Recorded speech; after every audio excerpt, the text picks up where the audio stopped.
Spotted! Sa gitna ng tumitinding tensyon sa gitnang silangan, may malinaw na mensahe si Pangulong Ferdinand Bongbong Marcos Jr. para sa bawat Pilipino.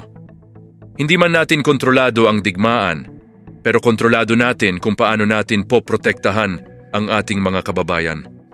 Alamin ang mga hakbang ng pamahalaan para sa mga OFW at sa epekto ng posibleng pagtaas ng presyo ng langis. Mga kababayan, ang Pilipinas at ang buong mundo ay kasalukuyang nakakaranas ng epekto ng giyera sa gitnang silangan. Kapag may kaguluhan sa rehiyong iyon, gumagalaw ang presyo ng langis, gumagalaw ang presyo ng kuryente, gumagalaw ang presyo ng lahat ng bilihin. Dahil sa kaguluhang ito, naapektuhan ang pagdaan ng mga barkong nagdadala ng langis sa Strait of Hormuz, isa sa pinakamahalagang daanan ng langis sa buong mundo. Kapag nagkaroon ng problema sa daanang ito, naapektuhan ang supply ng langis at tumataas ang presyo nito sa buong mundo, hindi lamang dito sa Pilipinas.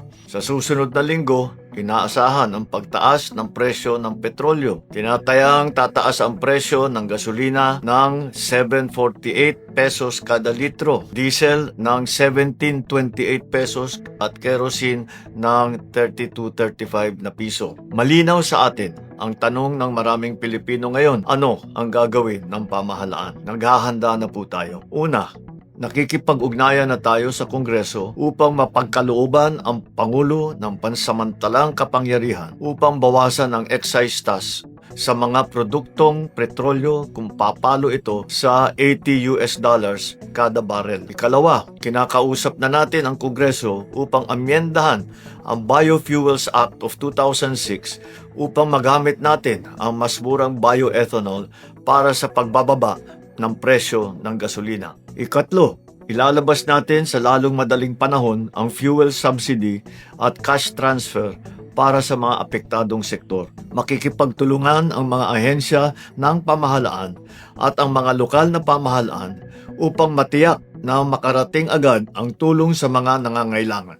Kasabay nito, patuloy na minomonitor ng pamahalaan ang presyo ng mga bilihin sa mga pamilihan upang matiyak na walang mananamantala sa sitwasyon na ito. Nakikiusap ako sa ating mga negosyante, mga trader, huwag ninyo sanang samantalahan ang sitwasyong ito. Pinapaalala ko sa lahat na ang hoarding at ang profiteering ay labag sa batas. Para naman sa bahagi ng pamahalaan, simula sa Lunes, 9 ng Marso, pansamantala nating ipapatupad ang 4-day work week sa ilang tanggapan ng ehekutibo. Hindi kabilang dito ang mga nagbibigay ng emergency o pangunahing serbisyo gaya ng mga pulis, bumbero at mga tanggapan na nagbibigay ng frontline services sa publiko. Bukod pa rito, inaatasan ko ang lahat ng ahensya ng ating pamahalaan na magtipid at magbawas ng 10 hanggang 20% sa konsumo ng kuryente at gastos sa petrolyo. Pansamantala ring ipinagbabawal ang mga biyahe at aktibidad ng pamahalaan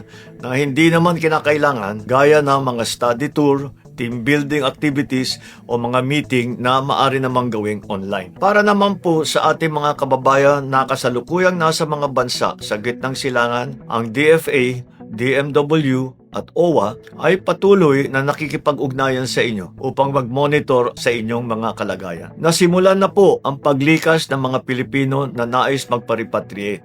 At sa oras ligtas na ang pagbiyahe, mailikas na natin lahat. Mga kababayan, hindi natin alam kung kailan matatapos ang kaguluhan sa gitnang silangan. Biktima tayo ng isang giyera na hindi natin pinili o ninanais. Hindi natin kontrolado ang digmaan, pero kontrolado natin kung paano natin poprotektahan ang Pilipino. Hindi ito ang pinakamalalang pagtaas ng presyo ng langis na naranasan ng ating bansa. Marami na tayong napagdaanan na pagsubok. At sa bawat pagkakataon, dahil sa ating pagkakaisa, pananampalataya sa Diyos, at malasakit sa isa't isa, nalampasan naman natin ang mga ito. Naniniwala ako na malalampasan din natin ang pagsubok na ito. Maraming salamat sa inyong pakikiisa at sa inyong pagtutulungan. Sa gitna ng pandaigdigang krisis, patuloy na naghahanda ang pamahalaan upang protektahan ang mga Pilipino. Mula sa posibleng pagtaas ng presyo ng langis hanggang sa agarang paglikas ng ating mga kababayan sa gitnang silangan. Kapag naging ligtas ang pagbiyahe.